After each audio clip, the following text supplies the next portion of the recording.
आप सभी गुरु भाई बहनों को मेरा प्रणाम। मैं शिव शिष्या गंगा जी। गुरु भाई बहन, आज हम बहुत ही सुंदर शिव गुरु महादेव का चर्चा कथा लेके आई हूँ। अगर आपको कथा अच्छा लगे, पसंद आए तो मेरे वीडियो को लाइक शेयर, चैनल को सब्सक्राइब अवश्य करिएगा। गुरु भाई बहन, कथा की हम शुरुआत करते हैं। गुरु भाई बहन, एक बार की बात है, एक धोबिन थी और वो धोबिन का जो है उसकी बहू और धोबिन उसका पति सब के सब जो है कि कपड़ा धोने का काम किया करते थे। और साथ ही साथ धोबिन जो थी बेचारी, वो गंगा नदी के तट पे प्रतिदिन जाती थी और इतना कपड़ा बांध बांध करके जाती और उसको धो करके, सुखा करके, प्रेस करके फिर दूसरे को देती थी। इस प्रकार से करती थी। पर गुरु भाई बहन, धोबिन जो थी वो कभी भी शिव गुरु महादेव के चर्चा भजन में नहीं जाती थी, ना ही मंदिर और ना ही घर में, ना ही उसको पसंद आता था, कभी भी नहीं। पर गुरु भाई बहन, उसके विपरीत उसकी जो बहू थी वो शिव गुरु महादेव की शिष्या थी। वो चर्चा भजन सब कुछ करती थी और साथ ही धोबिन का वो अपना काम भी संभालती थी। गुरु भाई बहन, धीरे धीरे समय बीता। एक दिन धोबिन की बहू अपनी सास से कहती है कि सासू माँ, चलिए ना कपड़ा धोते हैं तो एक दो भजन भी महादेव का गा लेते हैं। तो गुरु भाई बहन, अब जो है कि क्या कहती है धोबिन सास जो थी बेचारी कि नहीं बहू, तुम तो महादेव की कहती है शिष्या हैं, तो तुम ही गाओ, हम नहीं गाते हैं। और ठहरा, बेकार का चीज हम बेकार में फदफदाते नहीं रहते हैं। तुम मानती हो कि हम महादेव की शिष्या हैं तो हम तुमको मना नहीं किए हैं, बाकी हमको मत बोला करो कि भजन गाओ, चर्चा करो, शिव चर्चा में जाओ। हमको नहीं जाने का इच्छा है, हम नहीं करते हैं। पर गुरु भाई बहन, अब जो बहू थी धोबिन, वो कहती है सास से कि सासू माँ, आप तो वृद्ध हो गए हैं, कुछ दिन का ही आपके पास समय है, जब तक जीवित हैं तब तक तो कर लीजिए महादेव का चर्चा भजन। पहले आप कभी भी नहीं किए होंगे, अब तो कर लीजिए। पर गुरु भाई बहन, बहू कहती थी जब ये बात, तो सास कहती थी तुम चुपचाप रहो और ज़्यादा हमको जो है विचार विमर्श नहीं दो तो ही अच्छा है। तुम अपना विचार विमर्श अपने पास ही रखो। गुरु भाई बहन, तब अब क्या हुआ कि बेचारी बहू चुपचाप रह गई और अपना कपड़ा धोने के लिए सास जो धोबिन थी उससे दूर हट करके चली गई कपड़ा धोने। तभी गुरु भाई बहन महादेव देवाहिदेव आए तो धोबिन के वही गंगा तट पे ही आए। बोले धोबिन जो सास थी उनसे कि हे बूढ़ी अम्मा, मेरा एक कपड़ा धो दोगी? तो कहती है सास, धोबिन जो थी बेचारी कहती है महादेव से कि पहले आप पैसा दे दीजिए, तब हम आपका कपड़ा धो देंगे। गुरु भाई बहन, महादेव कहते हैं कि क्या बताएं, मेरे पास अभी पैसे नहीं हैं और तो और मेरा कपड़ा बहुत ज़्यादा दाग धब्बा लग गया, गंदा हो गया, बहुत दूर से आते हैं, ज़रा मेरा एक कपड़ा धो दो, जब कभी पैसा होगा तो हम तुमको दे देंगे। गुरु भाई बहन, अब बूढ़ी अम्मा कहती है कि बिना पैसे का काम हम नहीं करते हैं, और ठहरा और कहीं जा कर के देख लो ना, कोई होगा तो धो देगा, बाकी हम बिना पैसा का कुछ भी नहीं करते हैं। अब गुरु भाई बहन, महादेव कहते हैं कि रोज दिन कमाती हो, एक दिन नहीं कमाओगी तो क्या हो जाएगा, मेरा एक ही कपड़ा है, धो दो। गुरु भाई बहन, अब वो कहती है हम तेरे बाप के नौकरानी हैं क्या, कपड़ा धो देंगे? गुरु भाई बहन ऐसा कहकर अब कहती है चले जाओ यहाँ से, दूसरे राह किसी तट पे मिलेगी धोबिन जो सस्ता में धोएगी, उसी से धुलवा लेना, हम नहीं धोएंगे।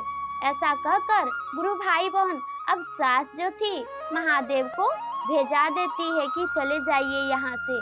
महादेव अब चलते चलते रूठ कर चल जाती है धोबिन बहू के पास।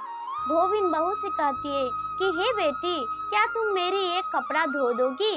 तो धोबिन बहू कहती है हाँ बाबा, क्यों नहीं, आपका एक कपड़ा क्या, दो तीन भी कपड़ा रहेगा तो हम धो देंगे, क्योंकि आप वृद्ध हैं, हम धो देंगे। तभी गुरु भाई बहन महादेव कहते हैं कि मेरे पास पैसे नहीं हैं, मेरे पास पैसे नहीं हैं, ऐसे धोएगी क्या? तभी वो बहू जो थी धोबिन कहती है कि हाँ बाबा, क्यों नहीं धोएंगे, रोज दिन हम पैसा कमाते ही हैं, रोज दिन से हमको आ ही जाता है, कुछ ना कुछ कमाई हो ही जाता है, एक दिन नहीं कमाएंगे तो क्या हो जाएगा, मर थोड़ी जाएंगे। इतना कहकर अब धोबिन बहू कहती है दीजिए बाबा आप अपना कपड़ा, हम धो देते हैं। ऐसा कहकर महादेव जी उसको कपड़ा दे देते हैं, वो बेचारी धो देती है। जब वो धो देती है तो महादेव उसकी ये बहुत सुंदर मोह माया वाली उसके भाव से, उसके विचार से, उसके ये स्वभाव से बहुत प्रसन्न होते हैं और कहते हैं कि बेटी हम तुम्हारी विचार भावना और तुम्हारी स्वभाव से बहुत खुश हैं, बताओ तुम्हें क्या चाहिए। गुरु भाई बहन अब वो कहती है बहू बेचारी कि हे बाबा मुझे कुछ भी नहीं चाहिए और बस इतना आशीर्वाद दीजिए कि हम सुखी पूर्वक रहें। पर गुरु भाई बहन महादेव कहते हैं कि नहीं बेटी मांगो, तुम्हें क्या चाहिए। तभी गुरु भाई बहन बहू कहती है नहीं नहीं नहीं बाबा मुझे कुछ नहीं चाहिए। फिर महादेव कहते हैं नहीं बेटी मांगो, हम कहते हैं कि मांगो, तुम कुछ भी मांग लो। तभी गुरु भाई बहन बार बार जिद करने पर महादेव से वो कन्या कहती है, वो बहू जो धोबिन थी कहती है कि सच में अगर आप दे सकते हैं तो आप हमें इतना शक्ति दे दीजिए कि जो लोग मरते हैं वो किस प्रकार से जाते हैं और जो अच्छे कर्म करते हैं और जो कि बुरे कर्म करते हैं वो किस प्रकार से जाते हैं, यह हमें देखने की शक्ति दीजिए आप। तभी गुरु भाई बहन महादेव उसको जो है आशीर्वाद देते हैं, अपना दर्शन दिखाते हैं और कहते हैं कि बेटी हम साक्षात महादेव हैं, तुम्हारी ये भक्ति भाव आराधना प्रार्थना से हम बहुत खुश थे, इसलिए हम तुम्हारी परीक्षा लेने आए थे। और रही ये बात तो हम तुम्हें आशीर्वाद देते हैं कि तुम सच्चे दिल से मेरी सुमिरन करना और जो कोई मर जाएगा, जो कि अच्छा कर्म किया है जो कि बुरा कर्म किया है, वो सब कुछ तुम देख सकती है कि कौन किस प्रकार से जाता है। गुरु भाई बहन अब ये बहू को तो बोल दिए महादेव, पर बोले कि बेटी एक बात ध्यान में रखना, अगर तुम किसी और दूसरे से ये बानी ये विचार किसी से भी बोलेगी तो तुम जो है शिला बन जाएगी, तुम पत्थर की बन जाएगी। इसलिए हम तुम्हें आशीर्वाद देते हैं कि ये तुम अपने पास ही मन में ही विचार को रखना, किसी से कभी भी नहीं कहना। गुरु भाई बहन बहू कहती है हाँ प्रभु जैसी आपकी मर्जी, हम किसी से भी नहीं कहेंगे।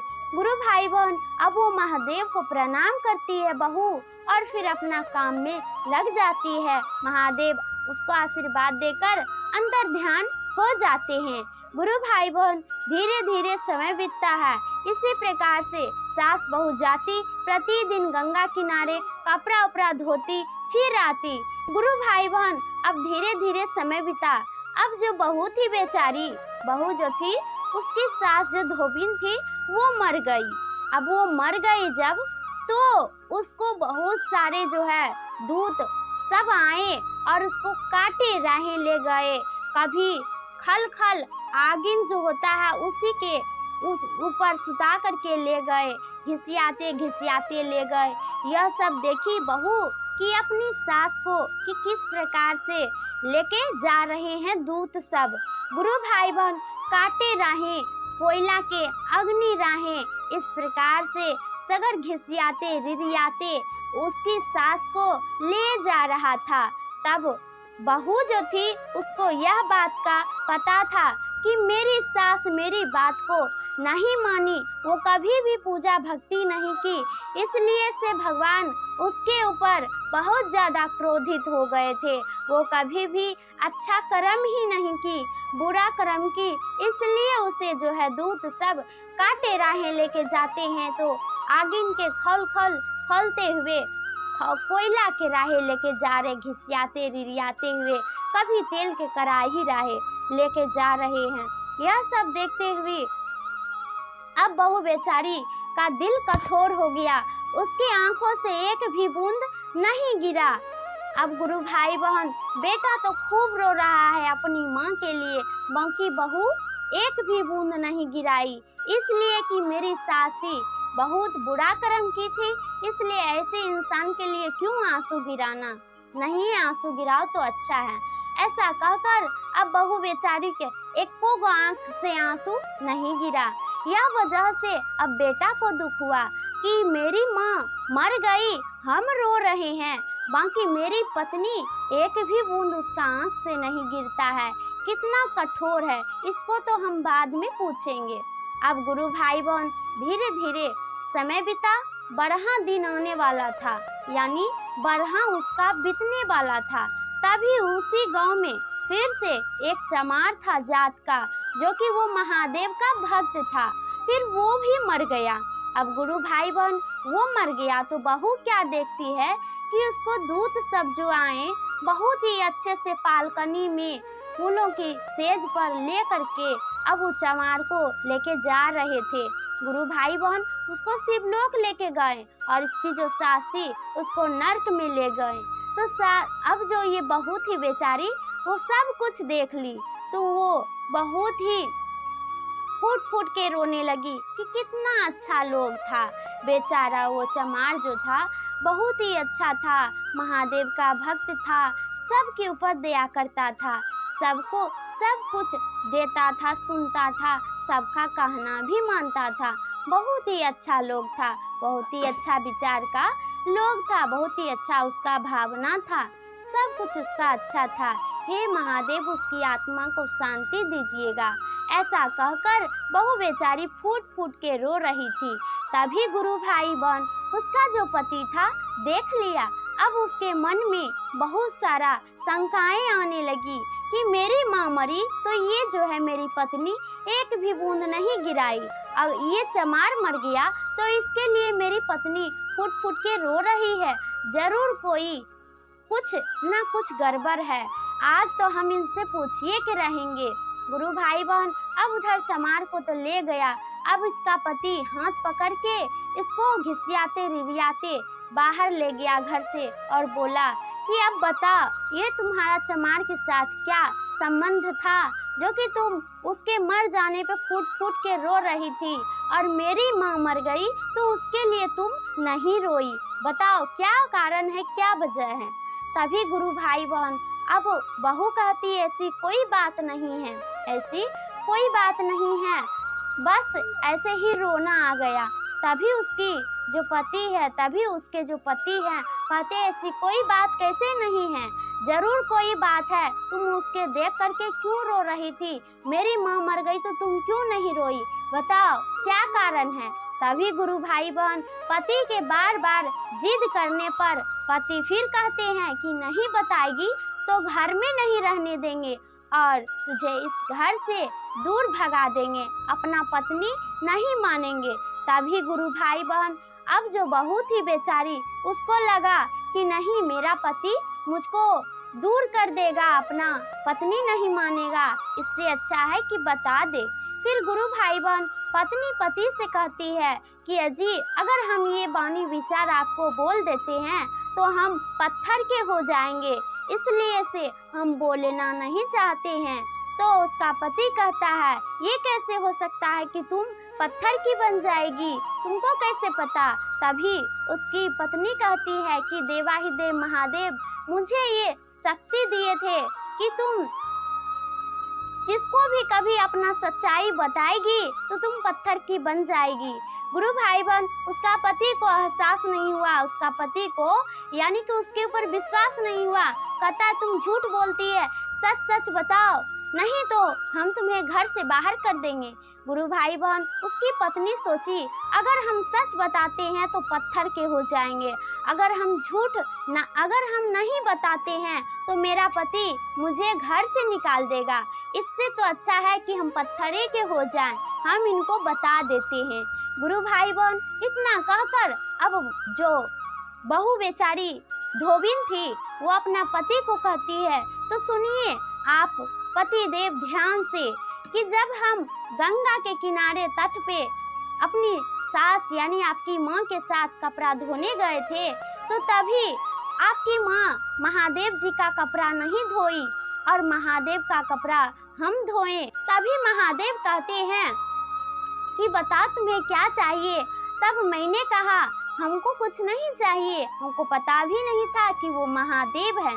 पर बार बार जिद करने पर हमने उनसे कहा कि अगर आप मुझे कुछ देना ही चाहते हैं तो मुझे ऐसी शक्ति दीजिए कि अच्छे लोग और बुरे लोग कैसे मरते हैं, उसको किस प्रकार से लेके जाते हैं, वो सब हम देख पाएं, ऐसी मुझे शक्ति दीजिए। तभी महादेव अपना रूप दिखाएं, मुझे वो शक्ति दिए और फिर अंतर्ध्यान हो गए। जब ये बानी गुरु भाई बहन उसका पति के सामने पत्नी बोल दी धोबिन, तो वैसे वैसे वो अब पत्थर के हो गई, पत्थर के हो गई। तो वो अब कभी भी असली रूप में यानी पूर्व अवस्था में नहीं आ सकती थी। गुरु भाई बहन अब पति बेचारा समझ गया, अब पति बेचारा समझ गया कि मेरी पत्नी सच बोल रही थी, मैंने अपना माँ को तो खो ही दिया, साथ में अपनी पत्नी को भी खो दिया। अब वो खूब रोता, खूब बिलखता, गुरु भाई बहन खूब रोता, खूब बिलखता, खूब कांता था कि अब हम क्या कर दिए, वो बहुत बड़ा गलती कर चुका था। गुरु भाई बहन अब देखिए कि महादेव उसको फिर फूलों के सेजों पे लेकर के शिवलोक चले गए। तो गुरु भाई बहन ये कथा अगर आपको अच्छा लगे, पसंद आए, तो मेरे वीडियो को लाइक शेयर, चैनल को सब्सक्राइब अवश्य करिएगा। मैं शिव शिष्या गंगा जी आप सभी गुरु भाई बहनों के चरणों में कोटि कोटि प्रणाम करती हूँ। जय शिव गुरु, जय महादेव, जय मैया पार्वती की जय।